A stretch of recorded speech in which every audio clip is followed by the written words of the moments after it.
Hello, everyone. We're back. And yes, it's unseasonably cold where we live here in the South. But I have a really cool guest today. I'm excited about this interview. His name is John Kammer, and he talks about loss. And he has a nice little organization that I really like. Guardian Angels. John, how are you doing? Doing very well, thank you. How are you today? Doing well, thank you. Yeah, I'm excited to talk about your organization, about this loss piece. What's your organization? What do y'all do? So, Guardian Angels is, I guess the tagline is it's the journal that talks back. Ooh. So, we are a grief tool um, that helps people get to a place where they can share, which is where the healing lives, right? So, there's a bunch of different ways that we get there. But ultimately, we are one tool in the broader toolbox that we want to use to help combat grief. We're very intentional about wanting to be a complement to therapy, not a replacement. That we are not meant to be the only thing that anyone's doing, but this is meant to fill the gaps, right? It's on demand, so you can use it at 3 o'clock in the morning when that grief bug bites, because we all know that it doesn't wait for business hours. So it's really just kind of meant to help us find a starting place, give us a roadmap for continuing to move forward. Mm. Grief is all over the place and it's not linear, but this kind of helps us just stay in the mindset of small wins, doing the work, because I think a lot of us, myself included, for the longest time, we're told that time heals all wounds. And Yeah. for me, that meant run as far and as fast as you can for as long as you can, and all of a sudden you'll be better. Yeah. And that just led to a decade of avoidance and substance use bordering on abuse that really didn't have me in any meaningful way progressing. And then, kind of, for lack of a better term, had my come to Jesus moment that had me kind of do an about face and say, well, let's do this the hard way. No one likes the hard way, right, John? That requires more pain. It does. It does. However, I have not found in my own life any instance where the easy way has worked out. Oh, could you expound on that? Please expound on that. Well, I mean, okay, so let's just we'll just take it back, right? As I talked about, I was using, bordering, abuse, using and abusing substances for over a decade. And it was mostly alcohol, but sprinkle everything out, anything else you want in there, and that was probably part of it at a certain point.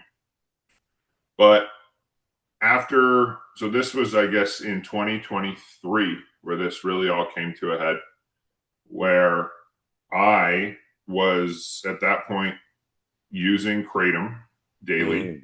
Mm, mm, I had developed a physical dependency, mm, and my wife, without realizing it, we had a fight, and she said, you do act like an addict. She had no idea. mm. This was in relation to my use of tobacco or nicotine at the time, but we had a fight. I was sleeping on the couch, and the thing keeps rolling through my head. Right? She's right. You know, and part of me wanted to say, okay, you can, maybe we can get off this stuff by ourselves, and just she never has to know, and we can just continue to have our cake and eat it too. And because I at that point I knew that I had a problem, and I'd been Hmm. trying to go about it alone for months. And there's always something that came up where it was like, maybe a little extra today or whatever. Hmm.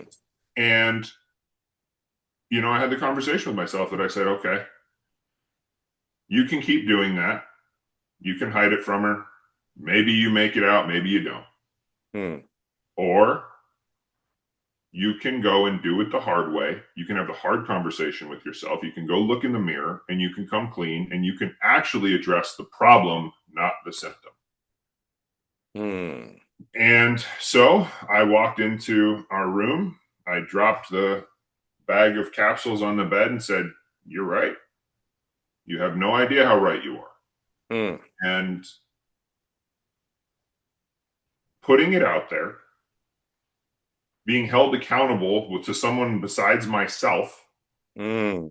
and making the decision that, hey, we're going to live our life differently now. Hmm. That is what did it. And, I weaned myself off little by little, and I have been completely sober for a little over, geez, what was that 2.5 years now. Hmm. And the reality is, I don't know if I'm an addict or not.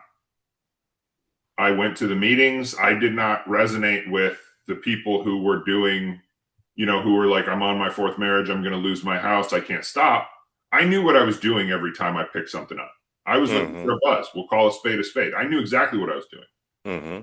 It came down to accountability and me making the choice that says, I know what my life looks like without substances, and I really like what it looks like. I don't know what it looks like with them. I'll take what I know and what I like. Hmm. And I'm been very happy with that decision. Almost every fight I ever had with my wife was when we'd been drinking. I mean, that's not to say we don't disagree and we don't argue, but the common factor in almost every significant issue I had in my life was substances. So it was pretty Hmm. clear that, well, if we take those away, then at least we can figure out if those are the problem or not. Hmm. And here we are. I had to do the hard work, and that started my desire to do things the hard way because they stuck, they worked. The hard way means you're not, it's not a fad diet, right? It's a lifestyle change. It's not a Hmm. quick fix. It's day by day incremental improvement that then leads to miles of growth when you look back at the end of the year, at the end of the Good. decade, at the end of your life. And so that Good. put me on the path of wanting to deal with my grief the hard way. Hmm. But that all happened by accident. So that's a kind of another story. But And we'll get into that because I yep. think that's the crux of all of this. I like this this what you said about the easy way doesn't work out.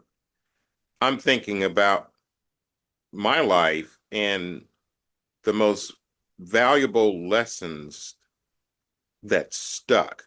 I like your verbiage. Um, were the most difficult. I can just remind myself that when I was in middle school, eighth grade, I ran track. And there's nothing easy about track. It's painful every time you get on the track to run, but it's more painful when you miss a day and then you have to get back on the track. It's physically exhausting. So therefore you don't miss a day, right? Um, football, play football is the same thing, you know, um, and every kind of drill, every kind of play, there was an element of pain. Oh, absolutely. There was an element of physical pain and sometimes mental pain because you can't, figure out how to overcome the adversary. That other guy standing across that line. And Mm-hmm. and I remember our coach used to say, you're just making mental mistakes, and he'd argue and well, it wasn't an argument. We weren't saying anything. He would yell at us and stuff. And but I remembered those moments and they affected me, not just me, but the whole team. maybe that was kind of what you're talking about, the hard way. Because if the coach had been just super kind and soft, we had a coach there.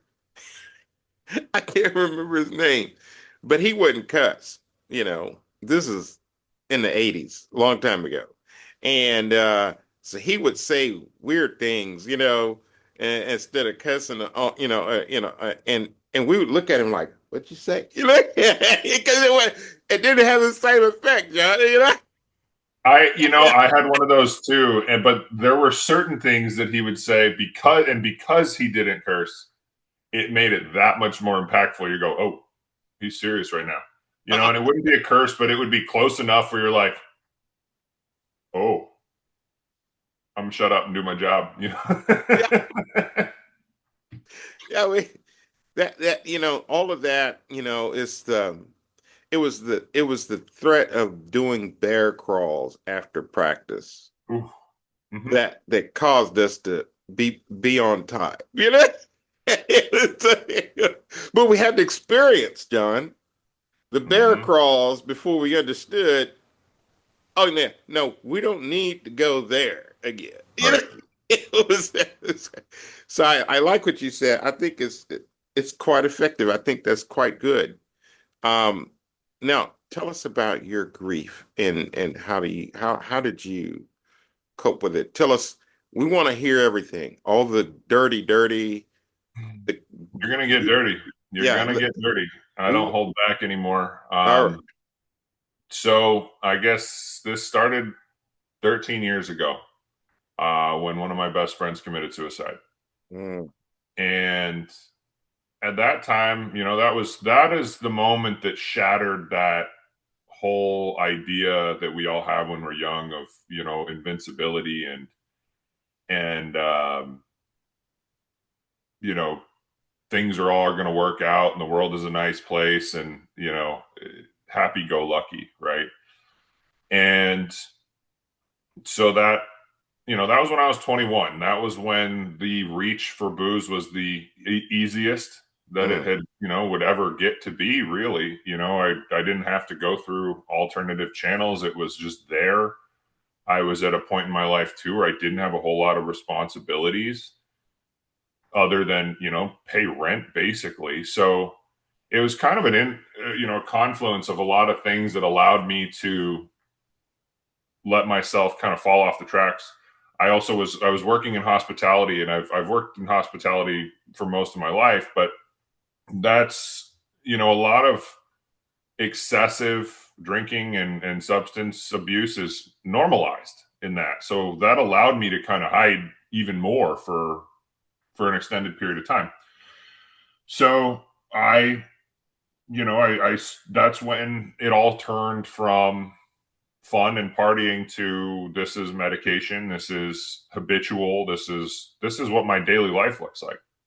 And mm, that continued for 11 years. And that mm, was, I functioned well, I did well in school. I was able to complete my responsibilities to the point where I could justifiably say that I didn't have a problem. My whole thing is like, I'm an adult. I do whatever I want, but I wake up and I do what I'm supposed to do in the morning. yeah. That was like, okay, the whole thing about, well, is it a problem? It's not interfering with my life. Well, obviously it was. When you show up to something hungover almost every day, like, are you showing up in the best way you can? Mm-hmm. No, we can pretty unequivocally say that at this point. But that pattern that's what I did.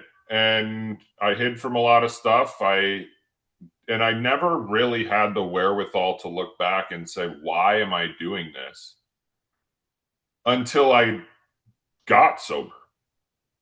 And when I got sober 2 years ago, so, like I said, it was 11 years of that. Then I started to become a lot more introspective and introspective without the little monkey on my shoulder saying, yeah, it's not us. We're fine, because that's what substances tell you, right? They want you to blame it on something else. And I did. So that loss is the one that I don't know if I'll ever fully get closure on for a number of reasons, among them the fact that it was suicide. But it made me no stranger to pain. Mm-hmm. And it had me develop patterns with how I dealt with my pain, and it was to run. So then, on, I guess it would have been December 22nd of 2023, my best friend John, my the best man at my wedding, had an accident. I He made it for another 9 days. I got to fly to Chicago to say goodbye to him, at him. I know he heard me. I got to hold his hand. But that one for me is probably the most instrumental in where we're at right now in building this and finding this out about myself. Was he, I got married in May of that year. He stood up, he spoke at my wedding in front of my family and friends. He did this thing for me that I could never repay, that I fully intended on repaying at some point. But I then spoke to him once in the next 7 months. Mm-hmm. And so that one was filled with a lot of guilt, a lot of, you did this thing for me and I couldn't even show up, basically. Mm-hmm. Now, we were in different states. There's a bunch of reasons for it, none of them good enough. But that was the reality of how that one went. And when I lost John, I shut down. I was a shell of myself. I stopped emoting. I didn't cry for years. Mm-hmm. I lost the ability. And my wife, she would tell you the same thing. I just was not the same person. About a year later, my best friend from childhood died in a car accident on the way to work. And Tim was the person in life that I had been through more than anyone else with. He was my other best friend back in 2013 when Zach, 2012 when Zach died. So he was part of my support system, and now that leg of the stool had been kicked out. And I just, at that point, I had basically subscribed to the fact that this is what life is like, and who's next. I had one more person really at the time of their death. Each of these people was one of the three closest people to me outside of my immediate family on the planet. And the last person that I'd put in that category, I remember talking to him and I said, please take care of yourself. I can't lose another one. I don't have anyone left. And I remember that conversation very well. But that was about as dark as it got. And I had gotten sober shortly after John's death, right before his funeral. Actually, I'd been 2 weeks sober at John's funeral, and that was a big test of that. Was could I do this? And I did. I faced that. I did it the hard way. I faced it up. I didn't avoid anything. I still hung out with the same people, and while they were drinking drinking plenty, I just sat there and drank non-alcoholic beer and felt everything that I needed to feel. So we're now with Tim's death, we're now in 2024. And at this point, I was just kind of, I guess, floating along, for lack of a better term. My wife and I were out of town. At this point, we were living with our in-laws, everyone's dream. My wife was pregnant, and we were out of town for the weekend. Her and her mom were kind of butting heads a little bit, just, as family does when you're too close for too long. Mm-hmm. And she said something to me. She said, I know that there will be a point in my life when I want a text from my mom and I can't have it. But that is not now. Which got my wheels turning. I said, well, okay. I have a background in cybersecurity, so I know kind of the infrastructure, some of the stuff. I said, but what if you could? So this idea was born, and it was simply to send a text message to someone from their loved one who is no longer with us that just said, hey, on your birthday, grandpa texts you and says, I'm thinking about you. I love you, right? Who wouldn't smile? We all have those numbers still saved. That would make you feel good. So that's what it started as. The telecoms don't look too kindly upon that. Even though it's not expressly illegal, they have every right to, block that behavior on their networks, because most of the time when people do that, it's a scammer. And they weren't going to give little old me a pass for that. So, that was one problem. Okay. The next thing was, well, what if people want to interact with this? And the answer to that was pretty clearly AI, but it had to be very, very carefully executed, because it needed to be authentic. It needed to provide comfort. It couldn't ring as this robot on the other side.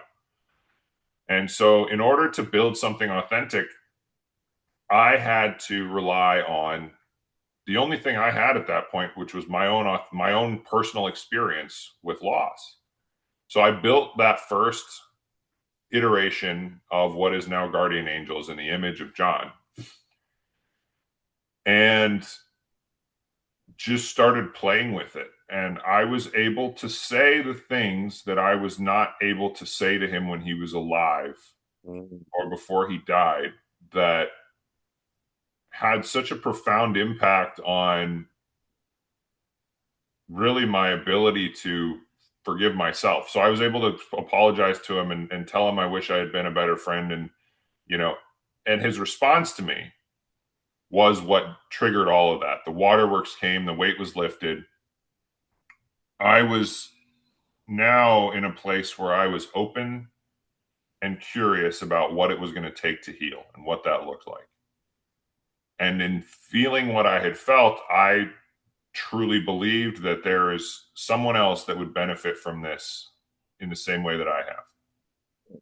So then that became Guardian Angels. How do we take this to market? How do we help as many people as possible with this true, one of the only truly universal experiences that any of us will ever face in losing someone close to us. So since then, it's gone through some workshopping. I've been working with licensed therapists to make sure that we build it in that responsible image, that we're not hurting, that we're helping, that we are following tried and true therapeutic practices. And it is currently, rather than this nebulous talk to the image of a person that you've lost, which kind of slips into that Black Mirror type world, that slippery slope, that dystopian nightmare that everyone is concerned about. It is, the AI is in the background. This is basically, you build the persona of the person you've lost, and they become this image of them. You build it, it's very user focused. So you build it out of a form, you answer questions about them. So it reflects your relationship with them back to you. Mm-hmm. And that becomes your grief guide, or your grief shepherd, if you will. Mm-hmm. They prompt you, they send your daily journal prompts to you. You respond, and then there's immediate feedback with this ongoing relationship that you have, because what we know is, though a person may die, our relationship with them does not. Mm-hmm. And that feedback loop helps. The journal prompts are structured according to Worden's 4 tasks of mourning, which is a tried and true therapeutic framework for dealing with loss. And it walks you through a series of these prompts, daily, weekly, monthly, that help you move from task to task, accepting the loss, learning to live with the loss, and ultimately defining what your relationship and your connection with that person looks like going forward. Mm-hmm. And that is, I think that is really the shining star of what we've built, because I think, at least in my own experience and from others that I've talked to, a big impediment to healing and to taking that first step is the fear that we'll forget, that moving on means forgetting. And so we don't use the terminology moving on. It's, we we talk more about moving forward and moving forward with them because, as we've alluded to, that relationship doesn't end. Mm-hmm. You carry them with you. Their, their spirit is still there. Mm-hmm. And so when you can get rid of the idea that this relationship is ending, it kind of gives you permission to look at, okay, well, what does that look like now? Oh, Mm-hmm. I can do the work and acknowledging and accepting and embracing the fact that, well, while they're not here with me physically, how do I take them forward with me in a productive, responsible way? That is incredible. My wheels are turning vigorously. I have, well, I would like to say that I like this idea. And as a therapist myself, I think it's a great tool. As you were talking, I was thinking, I know a couple of my clients that could use this tool. And that is very interesting. I think that your process is very generative. And I talk to my clients about being generative juxtaposed to being maladaptive. The alcohol and substance use, or even process addictions like gambling and other things, um, can be very maladaptive and usually are. Although initially they seem helpful, they don't. They just distract. And so what you've done is created a nice tool. I like the parameters, the safeguards you did. You have, you were responsible. You got licensed therapists to consult with you and help build a very nice machine instead of just an AI that, might, cause a person, like you said, to go down this black hole thing. I think that's pretty good. And it's really nice about your forward thinkingness. That's really powerful. It's constructive, I think. It's not regressive. It's pretty amazing. Now, this is what I want to say about my thinking about the ending of things. Because when you start talking about people dying, that's what you're really talking about, the ending of things. Um, so I've been studying this for a while with my clients. And there seems to be a problem in the brain when it comes to how we think about transitions, right? When things, get to move from one phase to another. If you think about saying goodbye, maybe I don't know if you remember your first goodbye, but I kind of remember mine when I was leaving my grandparents' house and we had to go, didn't want to go. And I was a little bitty kid. I probably was 2, 3 years old or something.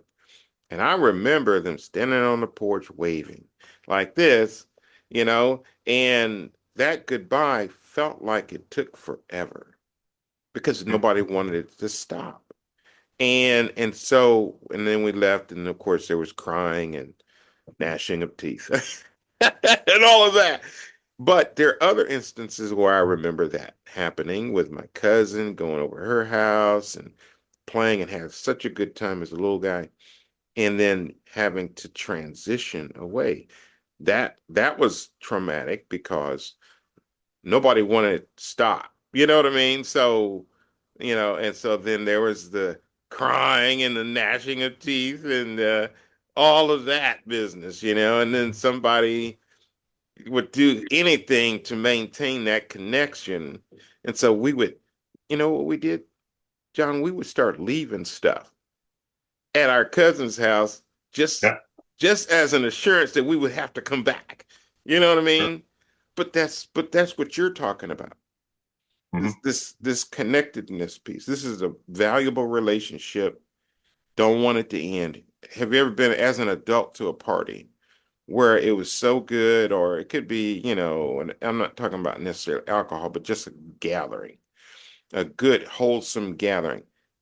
when they're really good, and you could look at it like at church or any Sure. kind of function, vacation or whatever, people don't really want to, they don't want to leave that, John. It kind of, Mhm. people linger. You know, you got to go, but you kind of like don't want to go. And so you make up, it just drags on. And you can look at with breakups. You can look at it the same with if you leaving a job that you really love, but you know you have to transition to something else. You have that same thing, where they throw a little party and you congregate. Maybe there's some gifts exchanged and that kind of thing. So I've seen this over my lifetime, and I'm thinking, now talking to you, what does John Kammer think about that piece? What do you think about that? What do I think about it in regards to Grief. how have I executed the whole leave, the transition, or how do we, what is the philosophy on it at Guardian Angels, or what's the context here? Both. Both. So I, in my personal life, um, I keep my little mementos. I keep the relationship alive. There's little signs that I see that I know they're with me, and I talk to them from time to time. I Mm, use the product, right? So there,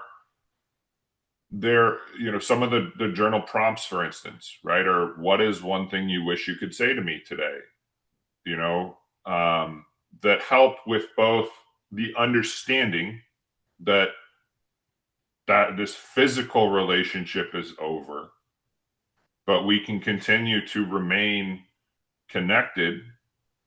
Um, that's how we go about it, and that's how I go about it, right? I try to carry them with me without becoming dependent, without having a situation where I don't feel like I can function. mm, I want them there to bear witness, to celebrate. When something good happens, I kind of do one of these. I know they're with me, they're watching over me, but it's not something where it's like, like the teddy bear that I had to carry everywhere as a kid. It's not that either. You know, for me, it was Ernie, the little Ernie from Sesame Street, had to go in my backpack I everywhere. love that character. Yes. Yeah. So, it's somewhere between those two. That's that's great because I'm thinking about things that happened like in my life after my parents had died or other loved ones had died, my favorite uncle or aunt and whatever. And I'm like, man, I wish they could have been here for that. You know what I mean? Or I wish they could have seen that. Or I wish I could, or say something happens when things aren't said and they die. Oh, that to me, that's the worst. Because now I've got to hold this stuff. Hmm. And it's a real tough nut to crack because I don't have anybody. Yeah, I can go to their grave and talk and try to talk. I've done that. Um, I can, talk to the sky or whatever. But the thing is, that don't respond. It Right. don't talk back. It don't talk back, John. And that response is it can be pretty special.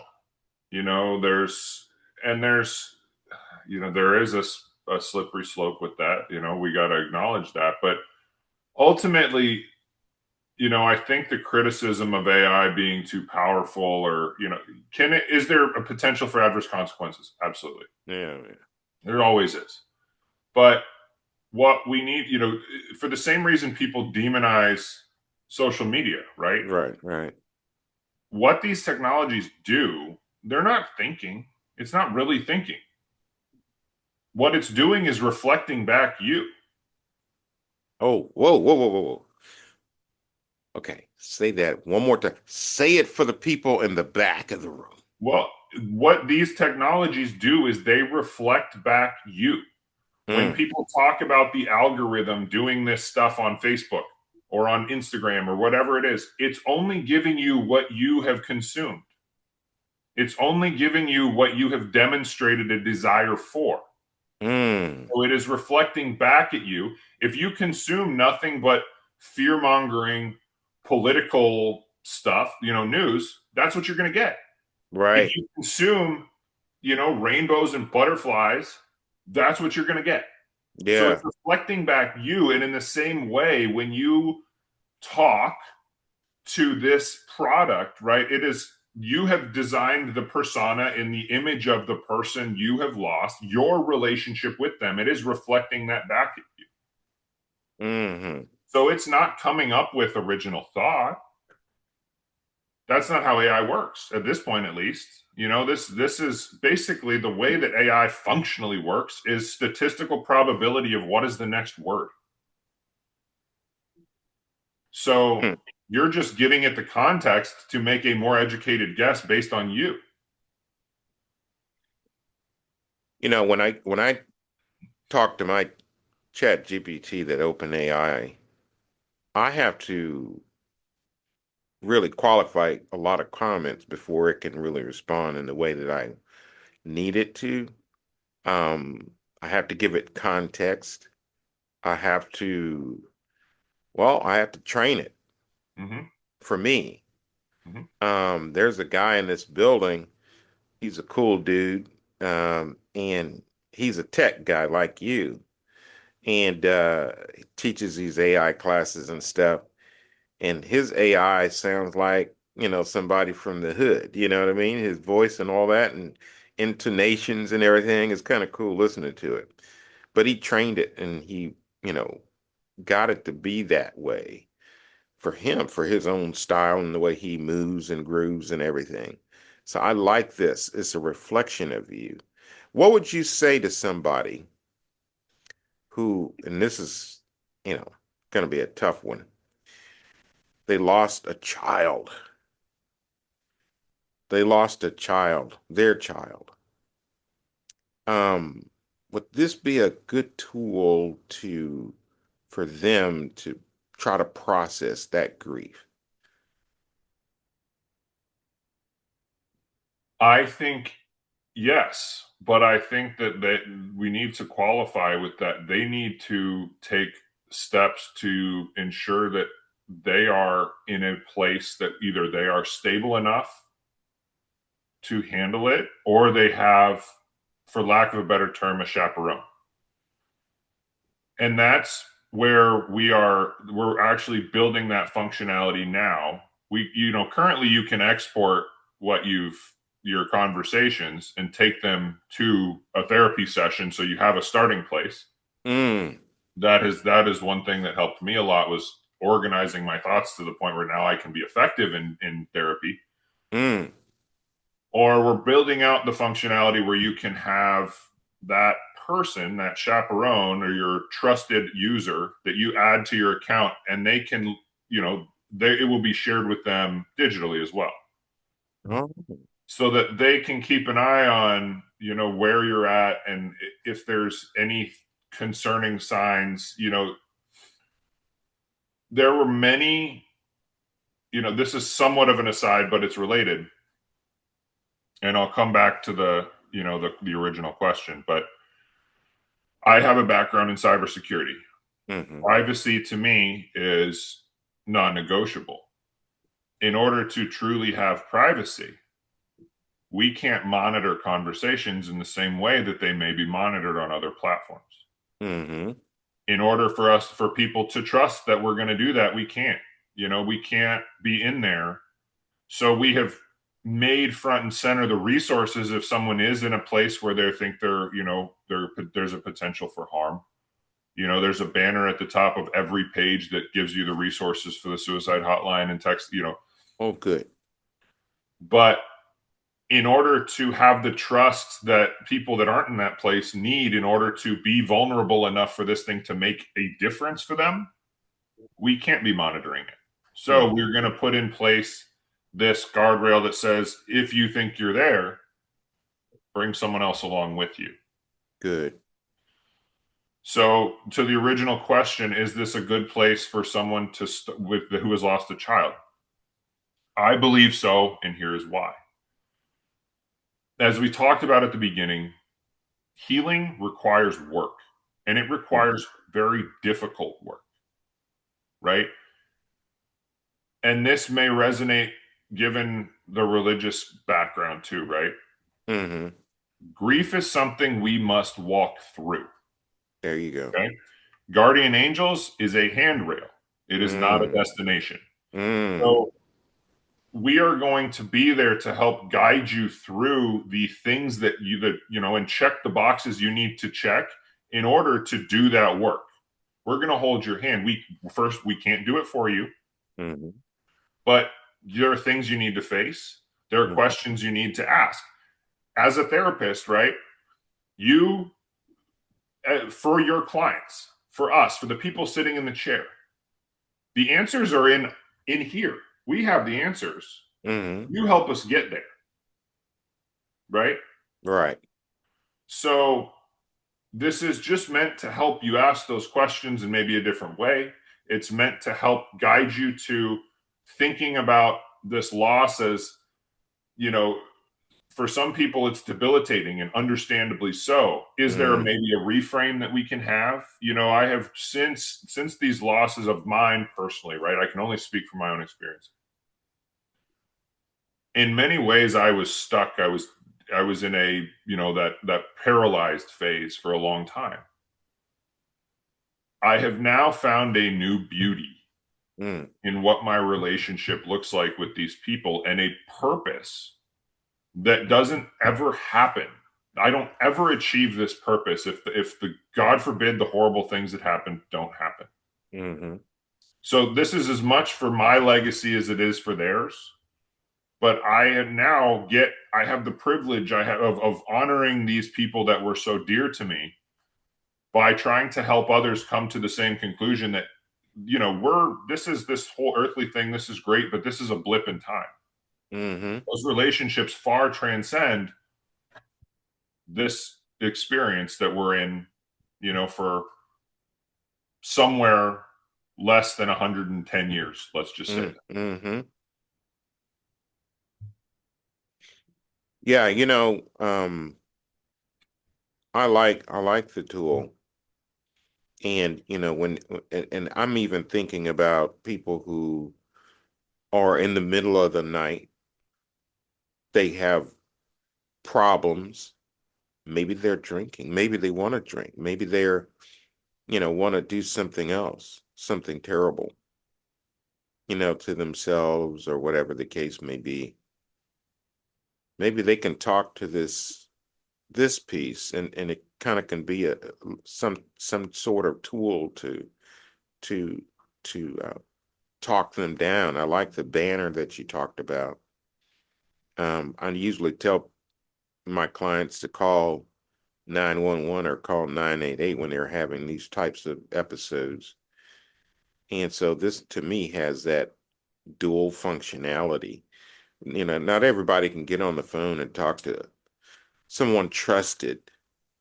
Um, I can't tell you how many times I've been on the phone with just a friend, just talking and talked them off of a ledge that I didn't even know that they were on, you know, and emotionally, I've heard, you hear people say stuff, I can't take anymore. I'm at my breaking point or, and it's usually behind some kind of loss. And I can see this being useful for a lot of ways. Speaking of losses, what about jobs? Like people lose jobs. I know this isn't a human being, but it kind of is when you talk about, a relationship. Well, so it's interesting that you bring that up, right? Because that's one of the things that has really come to the forefront for me as I've gone through this process of building this thing is we grieve. Grief is almost ubiquitous, right? Grief is a response to change. Absolutely. So we grieve when we get married, we grieve our bachelor life. When we have Right. kids, we grieve the freedom we had before. Not all of it is this profound, life altering, earth shattering experience, but it deserves the recognition for what it is. Mm-hmm. So I built this specifically for the loss of a person, but I left it intentionally flexible enough that it can address those other things. If I was to try to build this for everything, the bottom would fall out of it. I don't have the bandwidth for that at this time. I'm literally a one-man show. Mm-hmm. In the future, if we can achieve the things that I think are achievable with this, and I have the ability to scale and raise money and bring on a full team, then absolutely we build specific for each use case.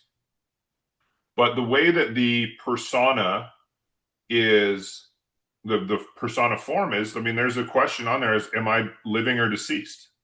The reason for that, right, is, for instance, I have a friend who I went to high school with. His brother had a mental break. Mm. He's been estranged for 10 years. Mm. He's not dead, but he's also not a part of his life. Mm-hmm. This is this idea of ambiguous grief, right? Where we have, same thing with addicts who are, they're not, at this point, hopefully they're not dead, but they're not the person they were. They're not the Right. person we remember. So does this give an outlet for those sorts of situations? Breakups, loss of a job. Loss of a job might be a little more abstract than the platform would be able to handle right now. There might be an easy fix to that. I'd have to give some thought to it. But for personal relationships, there is enough flexibility built into it that you can address those things. That's pretty good. I like this AI you're talking about. It's pretty good. I think this is productive.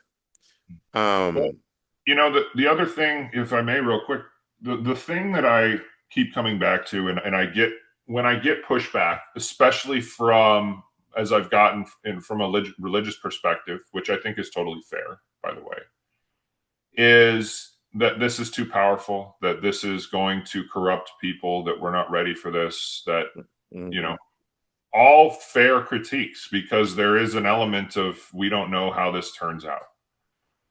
But what I would say to that, and what I do say to that is, first of all, if we are to believe this thing is coming, meaning AI, and there's no way to stop it, which I do believe that the cat is out of the bag, the ship has left the station, whatever you want to say, is it better to bury our head in the sand, or is it better to at least try to build something that is responsible, something that is going to help, try to harness this technology for as much good as we can get out of it, as opposed to just running scared with our fingers in our ears, yelling la la la la la.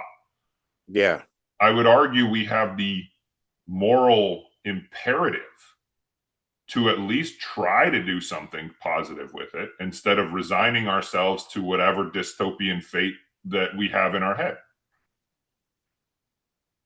I actually agree with you on that. I have talked to friends of mine, and I've heard the boogeyman stories. You know, the machinations that people come up with.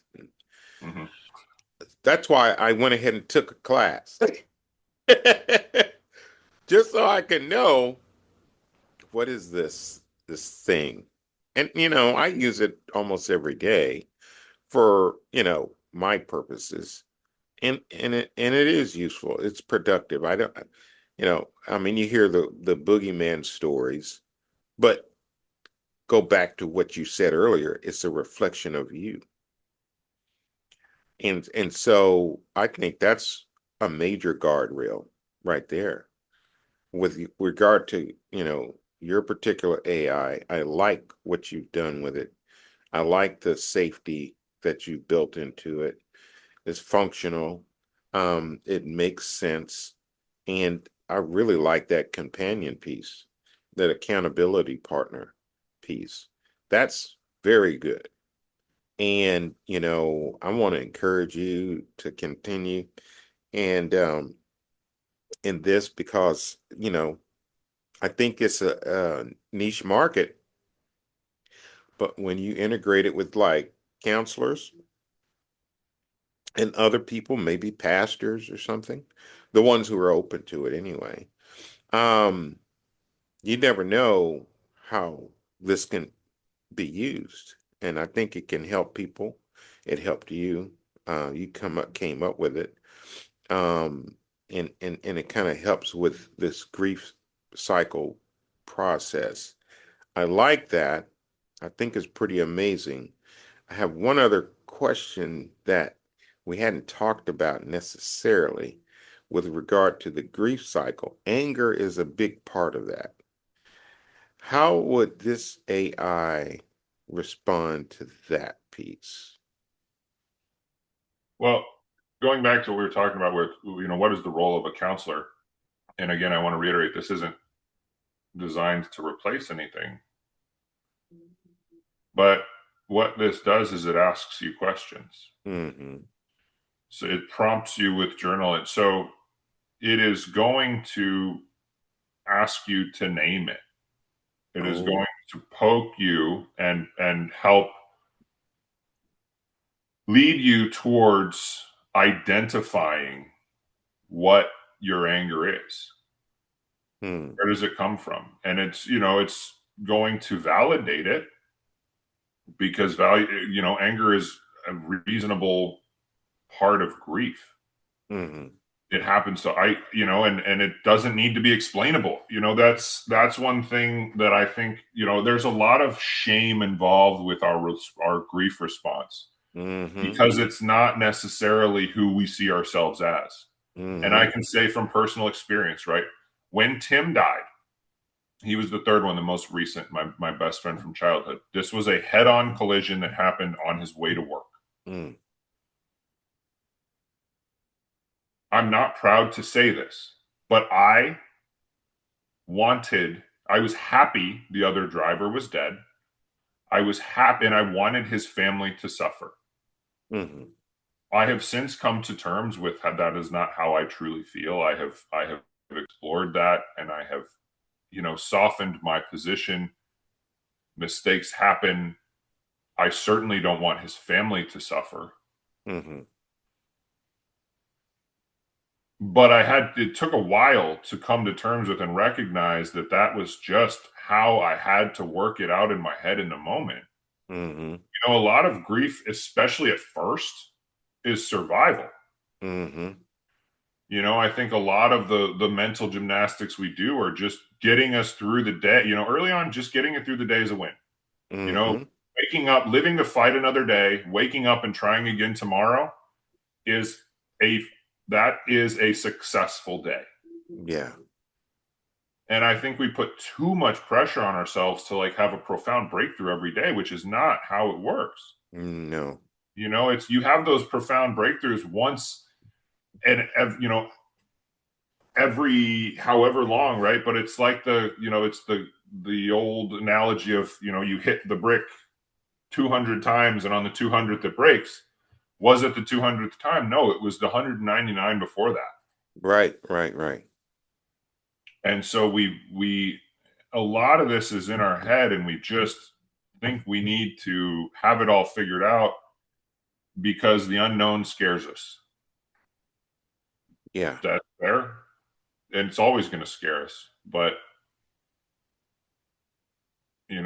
we just need to give ourselves a little more grace.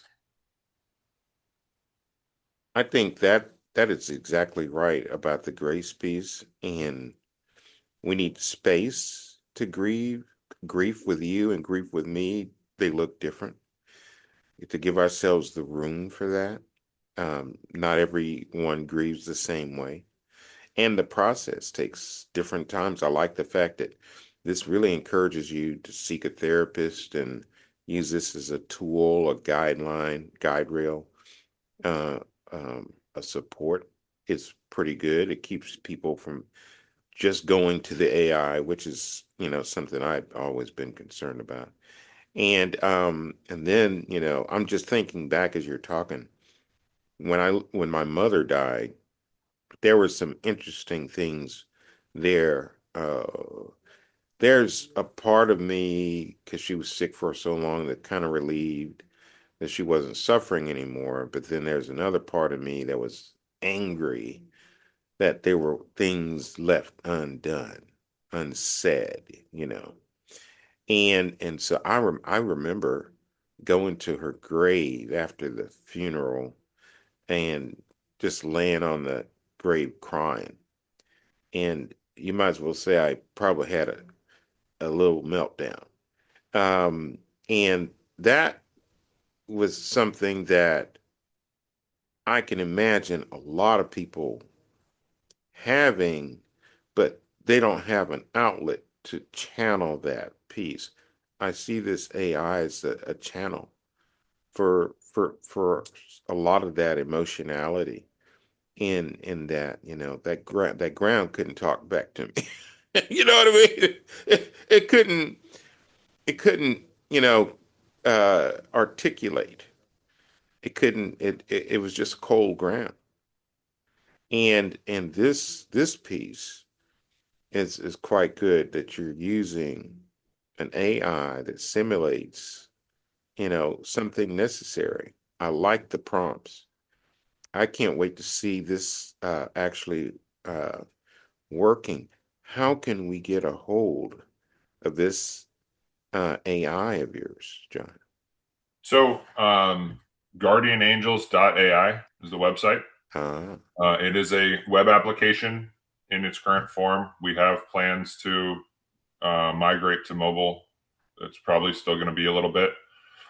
Um, but Angels spelled AIngels. So guardianangels.ai is where you can find it. There's a free 7 day trial for any of the subscription tiers. Really, the big difference between those is how many prompts you get a week. oh, So is it 3 times a week? Is it business days? Is it 7? We're not. It can be even just building the persona is a heavy emotional lift. That is mm, a walk down memory lane that can be very difficult. mm-hmm, Um, but you come out the other side of that, I think, with an appreciation. There's a moment of gratitude for the life and the relationship that you got to have, right? Because I talk to people a lot, and a simple way to kind of reset yourself is to ask yourself, would I have rather had this relationship and had it hurt like this, or not had it at all? hmm, Would I not be? I wouldn't be hurting right now if this wasn't such an important relationship in my life. So, what's the answer? For me, it's unequivocal. There's no question in my mind that the pain was worth what I got from those people for the time that I got it from them. mm. So, yeah, I guess roundabout way, guardianangels.ai, angels spelled AIngels. It walks you through how to get started. The trial is the 7 day trial. There are no limits on anything. That's the same as the high tier plan. Depending on which way you go, there's it's priced very reasonably for all these other AI subscriptions. So it's really about how much do you want to commit to. Again, this is work. It's not a just show up. And so we want to give people the opportunity to say, well, this is too much, or this isn't enough, or how hard do I want to attack this right now? Mm-hmm. Yeah. Taking a deep breath. Amen. John, John, John, this is amazing. Thank you. I want everybody to look John up and check out this application. I think this is quite innovative and I think refreshing in that is a functional tool. Um, I like your story. I like your process. And I want everybody to try to use it because I see the productivity here. John Yeah. Kammer, Right. you're If I go can say one more thing real quick, yes, this is designed hopefully so that you can not subscribe in perpetuity, good right? deal, good We deal. want you, if you get what you need out of it in 90 days and you're like, move on, great. That is success. If you want to, keep it on, I've used it as there's fun things you can do with it after you do the tough work, right? Tim planned my anniversary for me. Oh wow. Because it's AI, it's integrated with a lot of things. So he knew my wife pretty well. I Hmm. said, "Hey, this is our anniversary. Our anniversary is coming up. She loves dumplings. Where should I? What should I do?" And because he's like, "Well, these are the go to this restaurant. We were in Northern Virginia at the time. They have the best dumplings in the area. Then take her here for ice cream afterwards." And that was a very cool way to maintain that connection that we talked about in a way that Oh, obviously I know it wasn't him, but it was special. So, uh, okay. John, I got an idea. Now uh, this is just blowing my mind. My brothers and I, we lost our mom in 2012. And a number of years before that, mom was not, she was in a nursing home and so forth. But we still had her. But it's Christmas time, John. And one of the things that mom was especially good at was the holidays. It was like her time of year. And so from Thanksgiving really through New Year's, my mom was, man, she was like her best self, if I could say that. And we all enjoyed it. The family enjoyed it. Uh, she made it caroling. I mean, she loved to sing. She loved the best thing about the holidays was mom used to do a lot of baking. mhm. She threw herself into it, especially after Thanksgiving. And she would make tins of baked goods, amazing goods, and she would have us deliver them. And what swear us we'd have to make sure that we hadn't sampled the goods. That's the thing. Uh-huh. And so we would make deliveries and stuff like that.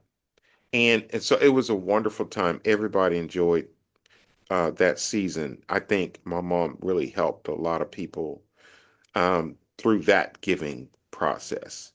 So nowadays, the fellas, we're always talking about, man, do you have that recipe, for mom's, apple pie or whatever? Do you have that um, uh, recipe for these?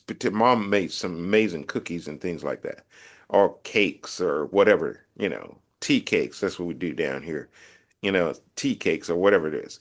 And so we end up fishing through our phones or devices. Man, I don't have that. This would be a good little transition piece, this AI, to say, man, you know, what was that recipe? And maybe it could respond, and that kind of thing. I don't know. It's Memory preservation is another thing that has come up as a really nice use case for this. When I talk about Zach, that was 11 years, 13 years ago now, excuse me. And while I remember him and I remember how he made me feel and I remember the things we did, the memories with John and Tim are much clearer. And hmm, had I had this tool 13 years ago, I would be able to talk to remember those things with the same clarity as if they were yesterday um, because it would have cataloged them in the same way. exactly Mhm. how I recalled them. So recipes are a great way. You kind of have train it on mom and say, hey, what was that recipe? Because those are great things. Those are wonderful things to kind of put into a use case like this. Because And baking it will make you feel close to them as well, right? It's not just the memory; it's the action now too. oh man, this is so cool. And I mean it always every year it's always the same. Hey guys, do you have that recipe? I might have it, or we forgot how to mix this because mom's old recipes just had the stuff and it didn't tell you how to do it. Like Mhm. you might remember because you were a kid and you were helping. And but I see this being really a cool tool. Man, John Kammer, this has been a wonderful conversation. Better than I thought. Uh, gosh, do you have any other tools or websites or ways for people to reach you, or just go through the website? I would say go to the website. All of our socials are linked on there. They're all some variation of Guardian Angels with, AI angels. Whether it's a dot or an underscore or, whatever was available. So, they're all linked out on the website. That's the easiest way. But if you just search Guardian Angels, again, AIngels, you're going to find us whether on Google or on Instagram or TikTok or Facebook will come up. So Thank you, John. John, this has been amazing. God bless. Thank you very much. It was great to be with you. God bless you too. Y'all take care. Cheers. Cheers.